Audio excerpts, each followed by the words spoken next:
आज महाराष्ट्रात औद्योगिक विकास हा ठराविक क्षेत्राचा जसे पुणे, मुंबई, नाशिक, छत्रपती संभाजीनगर व नागपूरमध्येच एकवटलेला दिसतो, त्या दृष्टीने पश्चिम विदर्भ अर्थात अमरावती विभाग औद्योगिक विकासाच्या बाबतीत पिछाडीवर आहे. कृषी क्षेत्रासाठी लागणाऱ्या सिंचनाचा अभाव, अविकसित औद्योगिक क्षेत्र व सेवा क्षेत्र, त्यामुळे अमरावती विभागाचे दरडोई उत्पन्न सुद्धा महाराष्ट्रात सर्वात कमी आहे. अमरावती विभागात अनेक पायाभूत संसाधनांची भरमार असल्याने औद्योगिक क्षेत्रात गुंतवणुकीला चालना देणे महत्त्वाचे आहे. त्यामुळे नव्या उन्नत प्रगत महाराष्ट्राची जडणघडण होत असताना नव्या औद्योगिक धोरणात निदान आता तरी अमरावतीला प्राधान्य मिळणार का, असा सवाल आमदार संजय खोडके यांनी महाराष्ट्र विधान परिषदेतून उपस्थित केला आहे.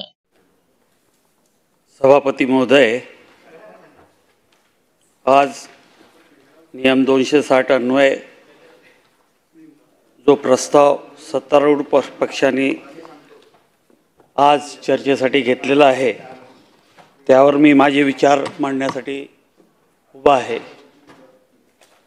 आपण आज ज्या प्रस्तावावर चर्चा करतो आहे त्या प्रस्तावातला मूळ उद्देश की मागील 5 वर्ष आणि आता जे 1-1.5 वर्ष किंवा 6 महिने या सरकारने जे काम चालू केलेलं आहे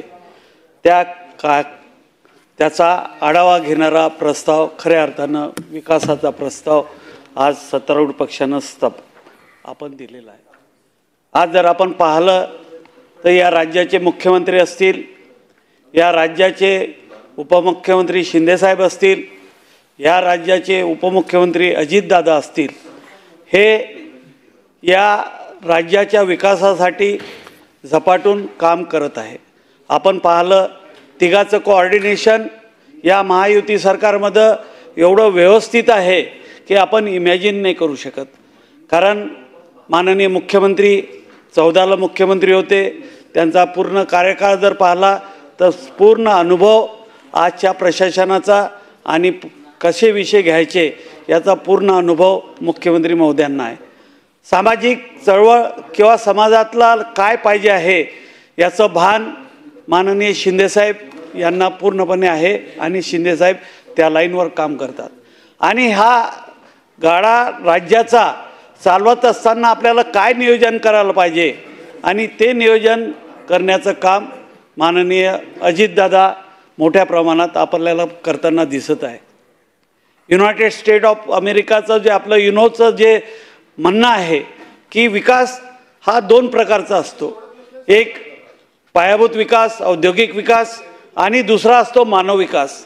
तर या सरकारनं जे काही निर्णय पहिले घेतलेले आहे त्या सरकारनी मानव विकासाचे सुद्धा मोठमोठे निर्णय घेतले, औद्योगिक घेतले, बाकी आरोग्य विभागाचे असतील, जे सामान्य व्यक्तींना, ज्या सामान्यातल्या सामान्य व्यक्तीला ज्याची गरज आहे असे निर्णय घ्यायची क्षमता असलेले हे तिन्ही लोक आज या महायुती सरकारला पुढे नेत आहे.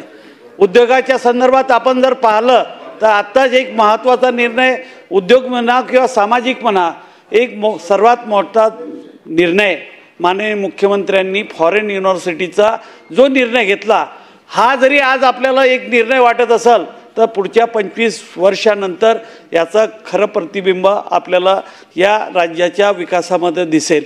हे सर्व विकास चालू असताना आज महाराष्ट्राची जी जडणघडण घडत आहे त्यात सर्व विभागाचा आपण जर विचार केला तर मी अमरावती विभागातून येतो आणि अमरावती विभागामध्ये विकासाचं सर्वात महत्त्वाचं दालन माननीय मुख्यमंत्र्यांनी जर कोणतं उघडलं असेल तर नदीजोड प्रकल्प.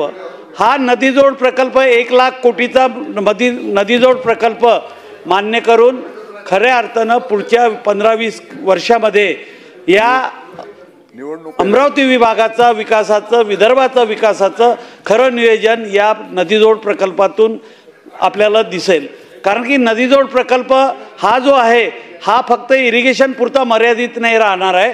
त्याच्यात जे उद्योगासाठीचं रिझर्वेशन आहे त्या उद्योगाच्या रिझर्वेशनमुळे भविष्यामध्ये या विदर्भामध्ये मोठ्या प्रमाणात उद्योग क्रांती होईल एवढं मी निश्चित आपल्याला या निमित्तानं सांगू शकतो. जर आपण बाकी जर विचार केला तर आज अमरावती विभाग जो आहे हा जर तुम्ही विचार केला तर हा पर कॅपिटा इन्कममध्ये अमरावती विभाग हा सर्वात मागासलेला विभाग आहे।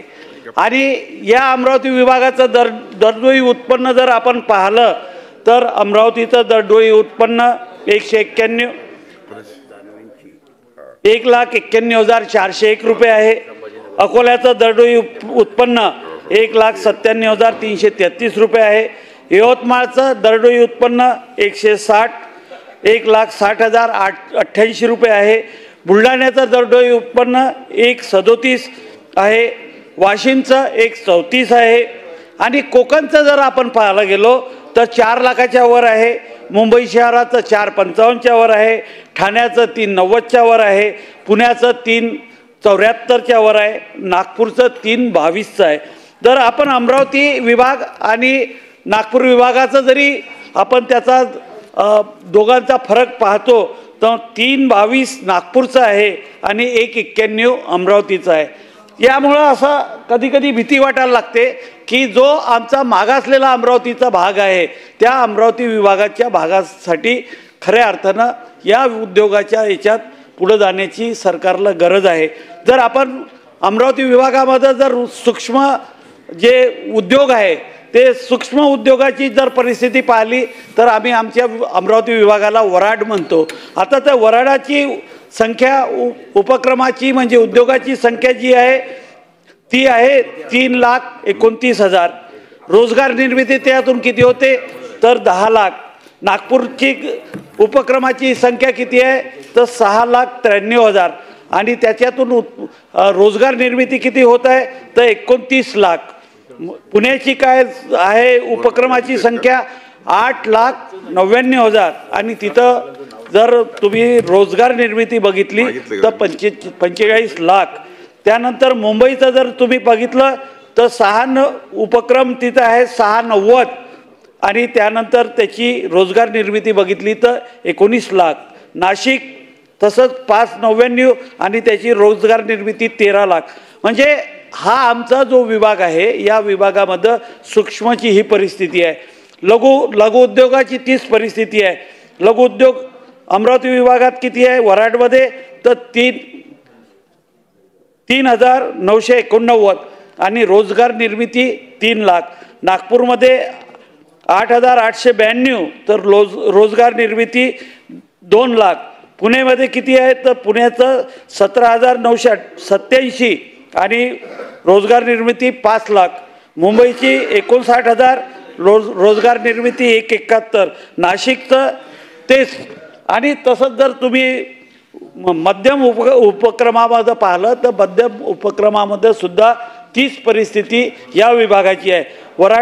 वराडमध्ये किती आहे मध्यम प्रकल्प तर 907 रोजगार निर्मिती 1 लाख। नागपूरमध्ये किती आहे तर जवळपास 1,500 आणि रोजगार निर्मिती 191। पुण्यामध्ये किती आहे तर 6,000 जवळपास 7,000 पर्यंत आहे आणि त्याची रोजगार निर्मिती 4 लाख आहे। मुंबईची जवळपास 5,000 आहे आणि त्याची रोजगार निर्मिती 3 लाख आहे। नाशिकची पण तीच परिस्थिती। जर हे सर्व प्रश्न जर आपण पाहिले तर आज अमरावती विभाग हा सर्वात मागासलेला विभाग आहे आणि तिकडे सुद्धा जी सर्व राज्याची प्रगती होत आहे त्या राज्याच्या प्रगतीमध्ये आपल्याला नेण्याचं काम या निमित्तानं करायचं आहे। आपण तसं जर पाहिलं तर तंत्रज्ञानामध्ये काय परिस्थिती आहे तर तंत्रज्ञानाचे मोठे मोठे संकुल जे आहे किंवा आय टी डिपार्टमेंटमध्ये जर पाहिलं तर नागपूरमध्ये 5 आहे, वर्धामध्ये 1 आहे, पुण्यामध्ये 220 आहे, मुंबई शहरामध्ये 196 आहे, ठाण्यामध्ये 196 आहे, नाशिकमध्ये 5 आहे, रायगडमध्ये 1 आहे। परंतु अमरावती विभागामध्ये एकही आय टीचा पार्क नाही किंवा आय टी नाही आणि अमरावतीमध्ये आय टी पार्क येईल की नाही ही पण शंका आहे। म्हणून आम्ही मागच्या काळामध्ये आम्ही त्यांना एक संकल्पना आपण कोरोनाच्या काळामध्ये आपण वर्क फ्रॉम टाउनची जी संकल्पना वर्क फ्रॉम होमची संकल्पना आली होती त्या धर्तीवर आमच्या इथे इंजिनिअरिंग कॉलेज आहे। त्या इंजिनिअरिंग कॉलेजमध्ये जवळपास 100 एकराची जागा आहे आणि आम्ही त्याच्यात असं प्रपोज केलं होतं की इथं आय टी सेक्टर तसं येऊ शकत नाही. म्हणून आम्हाला वर्क फ्रॉम टाऊनची संकल्पना द्या, इन्फ्रास्ट्रक्चर पूर्ण इंजिनिअरिंग कॉलेजमध्ये शासनानं उभारून द्या आणि मिनिमम रेंटवर ते संकुलं जर IT डिपार्टमेंट IT इंडस्ट्रीजला दिले तर खऱ्या अर्थानं तिथं ITचं जाळं निर्माण होऊ शकेल. तर तो प्रस्ताव आता शासनाच्या विचाराधीन आहे. आणि हे सर्व करत असताना जर आपण अमरावतीचा आज विकासाचा जर पाहिलं तर उद्योगासाठी सर्व संसाधनं जे पाहिजे ते सर्व संसाधनं आहे. म्हणजे तुम्ही जर त्याच्यात विचारलं तर तिच्यासाठी काय पायाभूत सुविधा ज्या पाहिजे, कच्चा माल आहे की नाही आहे, पाणी आहे, कामगार आहे, वीज आहे, वाहतूक आहे, रेल्वे आहे, ह्या सर्व असताना इथला विकासाचा जो मागं पडलेला आहे त्या संदर्भात खऱ्या अर्थानं शासनानं त्याची नोंद घेण्याची गरज आहे. या सर्व याच्यात जर आपण पाहिलं तर आत्ता पंतप्रधान मोदी साहेबांनी खऱ्या अर्थानं ज्या देशामध्ये 7 मेगा टेक्स्टाईल पार्क निर्माण केले, त्या 7 टेक्स्टाईल मेगा पार्कपैकी एक मेगा टेक्स्टाईल पार्क हा अमरावतीमध्ये स्थापन झालेला आहे. परंतु त्या अमरावतीच्या मेगा टेक्स्टाईल पार्कचे आज जमिनीचे रेट जर पाहिले तर इतर जमिनीचे रेट आमच्या इथं जे आहे ते 290 रुपये स्क्वेअर फीट आहे आणि मेगा टेक्स्टाईल पार्कचे 590 आहे. आणि जर आपल्याला हा खरा मेगा टेक्स्टाईल पार्क एक जरी अमरावतीमध्ये फुलप्लेज जे केंद्र शासनाचं मोदी साहेबांचं विजन होतं की मेगा टेक्स्टाईल पार्कचं विदर्भामध्ये देण्याचं अमरावती विभागात, कारण की कापूसाचा हा प्रदेश आहे आणि तिथं कॉटनचा मेगा टेक्स्टाईल पार्क त्यांनी दिला.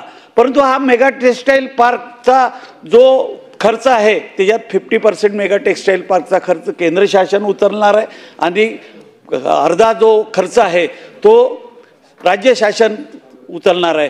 आणि MIDCने त्याचं डेव्हलपमेंट ऑलरेडी चालू केलेलं आहे आणि ते डेव्हलपमेंट होत असताना माझी सरकारला ही विनंती आहे की 7 राज्यामध्ये हा मेगा टेक्स्टाईल पार्क फॉर्म झाला, परंतु आपल्या इथं जर फॉरेनचे किंवा देशातले मोठे उद्योग जर अमरावतीला यायचे असेल तर त्या 7 राज्यामध्ये त्यांना कोणत्या फॅसिलिटी आपण उपलब्ध करून देणार आहे, त्यांना ज्या फॅसिलिटी देणार आहे त्या फॅसिलिटीपेक्षा आपण कसे चांगली फॅसिलिटी देणार. मग त्यांना वीज सवलत असेल, GSTमध्ये सवलत असेल, पाण्यामध्ये सवलत असेल किंवा जमिनीचे रेट जे आहे ते जमिनीचे rate. Vidarbha news bureau, Amravati.